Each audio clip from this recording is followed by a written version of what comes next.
세계 가톨릭의 상징이자 온화한 미소로 가난한 이들의 친구를 자처했던 프란치스코 교황이 선종했습니다. 교황청은 폐렴과 기관지염으로 투병해오던 교황이 세상을 떠났다고 공식 발표했습니다. 가톨릭대 윤리신학 교수인 방종호 신부와 자세한 이야기 나눠보겠습니다. 어서 오세요. 안녕하세요. 네, 어제가 사실 가톨릭 신자들에게 가장 큰 축제인 부활절 아니었습니까? 네. 그때 20분간 깜짝 미사에 등장을 하셔서 괜찮으신 줄 알았더니 오늘 아침, 그러니까 현지 시간으로 아침에 이렇게 선종을 하셨군요. 네, 교황님께서 이제 2월 14일 날 이제 기관지가 좋지 않으셔서 이제 폐렴 증상이 있으셔서 입원을 하셨다가 그래도 이렇게 퇴원을 하시고 조금 모습을 이제 깜짝 방문을 하기도 하시고 가난한 또 이웃들을 향해서 메시지를 주셔서 그래도 조금 회복되셨나 보다 했는데 네, 이제 세상을 떠나셨습니다. 예, 교황청이 공식적으로 발표를 했습니다마는 폐렴과 같은 그런 병을 좀 앓고 있었죠. 네네. 기관지염으로 근데 워낙에 이제 무릎이 좋지 않으셔서 이제 휠체어를 좀 타고 다니기도 하셨고 이제 폐에 물이 차는 증상이나 이런 걸로 인해서 수혈도 받으시고 그랬던 걸로 알고 있습니다. 네, 교황님께서 재임 초반에 이런 말씀을 하셨던 게 저는 얼핏 기억이 납니다. 나에게 주어진 시간이 많지는 않을 것 같다 이런 예지성 발언을 하셨던 것 같은데 한 재임 기간이 12년으로 그렇게 길진 않은 시간이었죠? 네. 교황님께서 일단 워낙 요한 바오로 2세 교황님이 길게 재임하셨고 이제 베네딕토 16세 교황님이 이제 좀 짧은 시간 동안 활동하시다가 먼저 사임을 하셨고 근데 이제 프란치스코 교황님이 사실 조금 고령의 상태에서 교황으로 선출이 되셨기 때문에 이제 본인의 나이에 대한 그러한 소회를 밝히셨던 것 같기도 하고 또 한편으로는 그래서 우리 프란치스코 교황님도 스스로 사임하시는 거 아니냐 여러 가지 이야기들도 있었는데 사실 교황직이라는 것이 이제 종신직이기 때문에 끝까지 본인의 소임을 다 하시고 최선을 다하시고 돌아가신 것으로 이제 받아들이면 될 것 같습니다. 예. 남미 출신, 첫 남미 출신으로 교황에 선출이 됐고 이 남미 출신이라는 거는 어떤 의미가 있다고 볼 수 있을까요? 일단 그리스도교 역사상 아프리카라든지 물론 아주 예전이긴 합니다만 주로 유럽 교회의 어떤 교황님들이 선출이 되셨는데 일단 남미 교황님이 선출됐다라는 것 자체가 파격이었고 어떤 교회 전통성 안에서 이제 또 다른 세계에서 또 다른 어떤 영성을 불러일으킬 수 있는 인물이 되었다라는 것에 있어서 여러 가지 의미를 부여할 수 있는데 무엇보다 이제 그랬기 때문에 교회 안에서 더 어떤 가난한 이들에 대한 관심이라든지 그동안 또 교회가 이야기는 해왔지만 실천하지 못했던 것들을 또 더 적극적으로 보여주셔서 교회 안에서 여러 가지 종적을 12년이라는 시간이 그렇게 길지는 않음에도 불구하고 어떤 여러 가지 대사회적인 메시지를 보내주셨습니다. 네. 지금 프란치스코 교황께서 또 교황으로 선출되기 전까지 또 특별한 또 경력도 있지 않으십니까? 일단 예수회 출신이시기도 하시고 수도회 출신이기도 하시고 특별히 그 부에노스아이레스 교구장님이셨는데 거기에선 워낙에 소탈한 그리고 가난한 아이들을 위한 마음으로 여러 가지 활동을 하셔서 원래 그 교구에서도 굉장히 많은 사랑을 받으셨다라고 할 수 있겠고 교황님이 되시자마자 사실 보였던 행보 중에 우리가 기억하는 것이 있다라고 한다면 교황님께서 이렇게 기거하시는 어떤 교황실이 있는데 거기를 이제 들어가지 않으시고 나는 이제 일반 주교들이 머무는 이제 손님들이 머무는 마르타의 집이라는 작은 공간이 있는데 거기에서 이제 생활을 하시면서 지금까지 사셨고 제 기억에는 그런 기억이 있어요. 저는 이제 이탈리아에서 공부를 했는데 미사가 끝나면 교황님과 추기경님들이 함께 이제 차를 타고 떠나시는 것이 있는데 교황님이 따로 이렇게 차에 타지 않으시고 커다란 봉고차에 추기경님들이랑 같이 이렇게 타셔서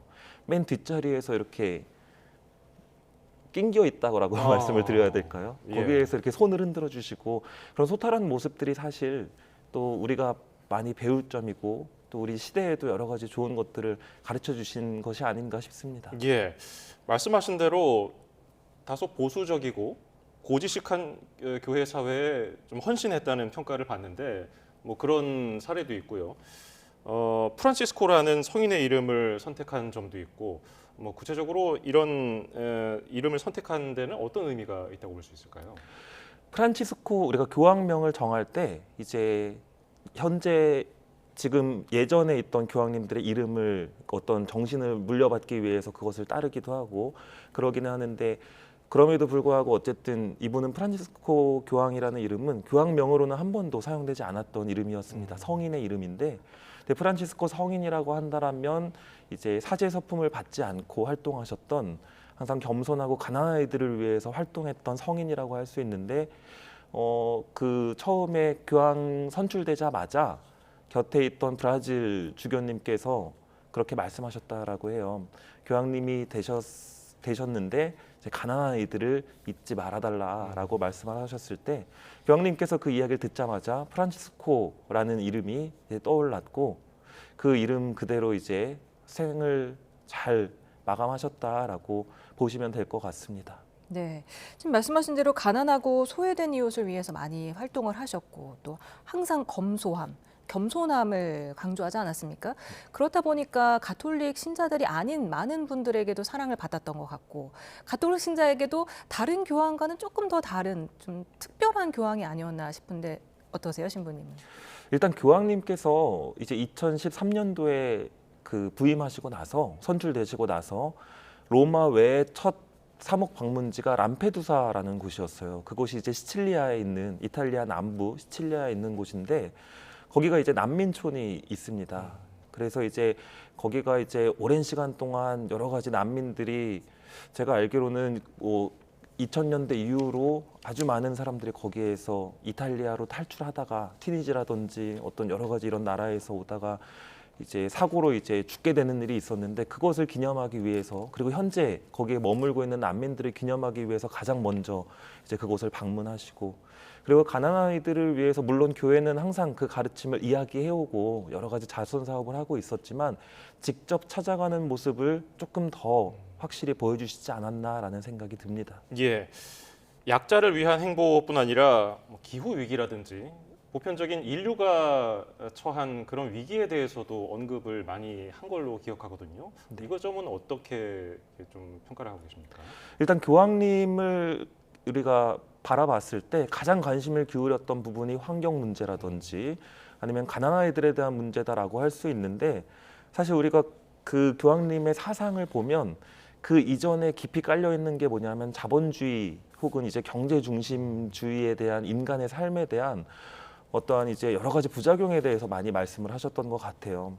그래서 대표적으로 하셨던 유명한 말씀 중에 하나가 가난한 이들이 굶어 죽는 것은 뉴스가 되지 않는데 주식 시장이 폭락하는 것에 대해서 뉴스가 되는 이 세상에 대해서도 많이 말씀하셨고 어떤 경제에 대한 여러 가지 인간의 욕심이 악마의 배설물과도 같은 것이다라고도 말씀을 하셨거든요. 우리가 여러 가지 자본주의 중심적으로 너무 지나치게 살아가다 보면 경제 중심주의가 되면서 가난한 이들을 돌보지 못하고 소외되는 이들이 생기고 그리고 최근에는 AI 윤리에도 굉장히 많은 관심을 이제 기울이셨는데 그것이 어떤 새로운 여러 가지 디지털 문화 안에서 소외되고 또 어떤 폭력에 노출되는 이들에 대한 아픔 이것들을 강조하신 것을 보면서 아 이분의 지평이 단순히 뭐 소외되고 가난한 아이들에게만 머물러 있는 것이 아니라 인류 전체에 이제 관여되어 있는 것들에 대한 활동을 보이시는구나 싶었습니다. 네. 어제 부활절 미사에 참석을 하셔서 지금 네. 대독을 하긴 했지만 가자 지구의 즉각적인 휴전을 거듭 촉구를 하셨습니다. 네. 계속해서 이렇게 우크라이나 전쟁 등 뭐 가자 전쟁 등 이런 평화적 해결과 난민 구제를 위해서도 바삐 움직이지 않으셨습니까? 네, 교황님께서 여러 가지 행보를 보이셨어요. 우리나라에 잘 알려져 있지 않은 어떤 지역들의 전쟁에도 관심이 많으셨고, 뭐 대표적으로 보면 2017년도에 로힝야족 인종 청소로 인해서 미얀마에서 그런 피해자들이 발생했을 때도 직접 방문하셨고, 2021년에는 교회 역사상 처음으로 교황님께서 이라크를 방문하셔서 테러 희생자들을 이렇게 추모하기도 하셨고, 최근에도 뭐 우크라이나 전쟁이라든지 이런 것에 있어서도 굉장히 많은 관심을 기울이고 활동하셨던 것으로 알고 있습니다. 예, 이게 세계 모든 가톨릭 신자의 정신적인 지주이기 때문에 내가 어떤 뭐 부족한 모습을 보여도 이게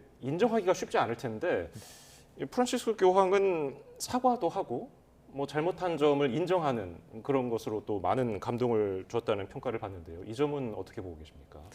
네, 교황 요한 바오로 2세가 예전에 이제 우리 로마 역사상 로마 교회 이제 가톨릭 교회의 역사 안에서 있었던 것에 대해서 사과를 대표적으로 하신 적이 있는데 뭐 예를 들면 십자군 전쟁이라든지 이런 것에 대해서 어떤 회칙을 발표하셨었는데 프란치스코 교황님께서는 이제 보다 더 세밀한 것들에 대해서 많이 사과를 하셨던 것 같아요. 그리고 우리 사제들에게도 양떼 냄새 나는 양 냄새가 나는 목자가 되어라라고 이야기를 하기도 하시고 여러 가지 그런 말씀을 많이 하셨는데 또 교회 안에서의 여러 가지 문제들이나 이런 것들에 대해서도 사과를 하시면서 그럼에도 불구하고 변하지 않는 어떠한 신앙의 가치라든지 또 열심히 활동하고 있는 이들에 대한 어떤 사랑이라든지 이런 것들을 또 아낌없이 보내셨습니다. 네. 프란치스코 교황이 즉위하고 다음 해에 우리나라를 방문했잖아요. 네. 그때 선정했던 그 자동차, 기아 소울 가장 작은 차를 선정했던 것도 참 기억에 남거든요. 이 원래 요한 바오로 2세 교황님께서 활동을 하실 때 다른 의미가 아니라 이제 총에 맞으시는 어떤 사건들이 있었기 때문에 방탄유리라든지 이제 이런 차들을 사용하실 수밖에 없었는데 이제 프란치스코 교황님께서는 그런 것에 이제 개의치 않고 그런 어떤 나의 어떠한 개인의 신변이나 그런 것들을 조금 더 두려워하지 않으시고 사람들에게 더 가까이 다가가고자 이제 노력을 하셨던 것 같고 워낙 소탈한 모습을 많이 보이셨어요. 그래서 교황님이 되시자마자 이제 아르헨티나의 교구들에서 축하를 하기 위해서 온다고 했을 때도 그 돈을 가난한 아이들을 위해서 사용해달라. 그리고 여기까지 오는 그 비용을 그렇게 사용해달라라고 하실 정도로 여러 가지 소탈한 면모들과 이제 군중들에게 가까이 가고자 하는 어떤 의지를 많이 보이셨습니다. 네. 그렇게 소탈한 모습을 강조하신 만큼 장례가 어떻게 치러질지도 궁금합니다. 전임 교황님들이랑 좀 다르게 치러질까요? 근데 이제 교회 안에서의 절차라는 것은 뭐 우리가 보통 한국 사회에서 3일장을 하듯이 교회 안에서도 정해진 절차가 있습니다. 보통 4일에서 6일 정도의 장례 일정이 있는데 그 중간에 주일이 꼈을 때를 고려해서 이렇게 조금 유연하게 잡아 놓은 것인데 4일이나 6일 정도 뒤에 장례 미사가 있을 예정이고 그 이후에 9일 동안 추모일을 잡도록 하고 있습니다. 그리고 그렇기 때문에 길게는 한 15일 정도가 지났을 때 다 차기 교황을 위한 콘클라베가 열리지 않을까 예상하고 있습니다. 네. 이제 선종을 하셨기 때문에 차기 교황을 뽑는 콘클라베도 진행이 되지 않습니까? 그건 네. 어떻게 진행이 됩니까? 일단은 이제 현재 그 아직 은퇴하지 않은 추기경님들이 이제 로마로 이제 모이시게 될 것이고 그렇게 하면은 이제 교황님의 선종을 기리는 어떠한 간단한 예식이라든지 그 추모 앞서 말씀드린 그 15일 기간 동안 이렇게 그러한 시간들이 주어지고 그 다음에 이제 바로 절차에 돌입할 것으로 보입니다. 예, 오늘 말씀 여기까지 듣겠습니다. 지금까지 가톨릭대 윤리신학 교수인 방종호 신부였습니다. 말씀 고맙습니다. 감사합니다. 감사합니다.